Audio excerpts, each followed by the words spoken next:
गंगा के बहाव में कितने घर परिवार डूब गए, कितने माताओं की गोद सूनी हो गई, कितने सुहागनों की मांग उजड़ गई, कितने बच्चे अनाथ हो गए। इसी में एक अनाथ बच्ची अपनी देवी माई से क्या गुहार लगाती है, सुनिए इस गाने के माध्यम से।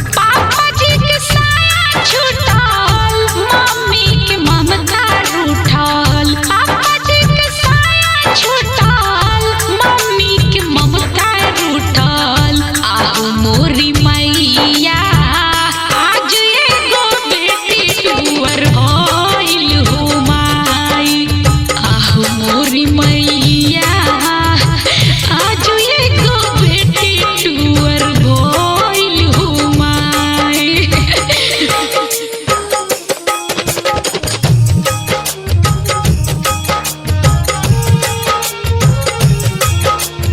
म्यूजिक बाय विकास बेतिया।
उजाड़ गइल सोचल सपनवा सगरी टूट के बिखर गइल।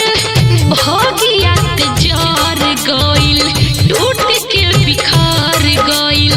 सोचल सपनवा सगरी टूट के बिखर गइल।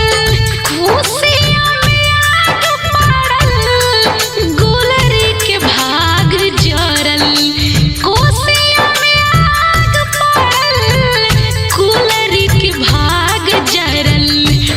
मोरी मैया आज एगो बेटी टूअर भइल हो माई।